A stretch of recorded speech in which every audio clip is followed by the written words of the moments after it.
बुराड़ी का शापित घर, 11 मौतों की खौफनाक दास्तान। 1 जुलाई 2018 सुबह 7 बजे, एक डरावनी सुबह। दिल्ली के बुराड़ी इलाके में सुबह की हलचल शुरू हो चुकी थी। सूरज धीरे धीरे ऊपर चढ़ रहा था और लोग अपनी दिनचर्या में व्यस्त थे। लेकिन संत नगर की गली नंबर 2 में स्थित चुंडावत परिवार का घर आज अजीब सा लग रहा था। हर दिन सूरज उगने के साथ ही उनकी दुकान खुल जाती थी, लेकिन आज दुकान के शटर बंद थे। पास ही रहने वाले दूध वाले गुरचरण सिंह ने आवाज लगाई, भूपी भैया, दुकान नहीं खोलनी क्या आज? कोई जवाब नहीं आया।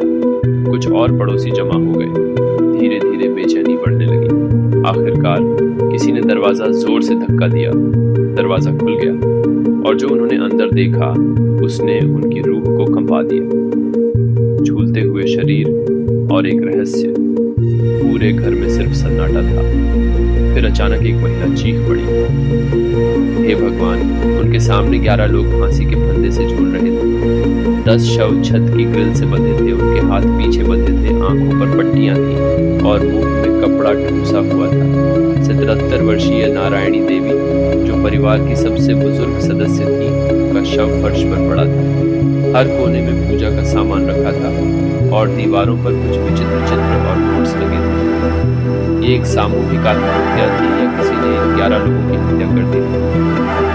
लोग सन्ने लगे। पुलिस को बुलाया गया और जांच शुरू। पुलिस ने जब घर की तलाशी ली, उन्हें 11 रजिस्टर मिले। इनमें कुछ लिखा था, किसी की भी रीढ़ की हड्डी में सिहरन दौड़ा दे। जब 11 जोड़े हाथ बंधे होंगे तब परम शक्ति प्रकट होगी। जब तुम पीपल की शाखाओं की तरह झूलोगे तब मोक्ष मिलेगा। जब सब कुछ ठीक होगा तब बाबा तुम्हें बचा लेंगे। लेकिन यह बाबा कौन था? जांच से पता चला कि परिवार के एक सदस्य ललित चुंडावत को 2010 में उसके पिता भूपिंदर सिंह की मौत के बाद अजीब अनुभव होने लगे थे। ललित का दावा था कि उसके पिता की आत्मा उससे बात करती है। रात को जब सब सोते, वह एक डायरी में बाबा के आदेश लिखता। धीरे धीरे पूरा परिवार उसकी बात मानने लगा। बाबा कह रहे हैं कि हमें मोक्ष पाने के लिए एक अनुष्ठान करना होगा, और सबने आंख मूंद कर इस पर विश्वास कर लिया। रात 11 बजे चुंडावत परिवार ने अपने घर में एक अनुष्ठान शुरू किया। घर का दरवाजा अंदर से बंद था। हर कोई सफेद कपड़ों में था। पूजा पाठ के बीच ललित ने सबको समझाया कि बाबा उन्हें बचाने आएंगे। सबने आंखों पर पट्टी बांध ली, हाथ पीछे कर लिए और छत से लटक गए, लेकिन बाबा नहीं आए। बचा तो सिर्फ सन्नाटा और 11 लाशें। क्या यह सच में आत्महत्या थी? क्या ललित की मानसिक स्थिति खराब हो गई थी, या यह किसी बड़े खेल का हिस्सा था?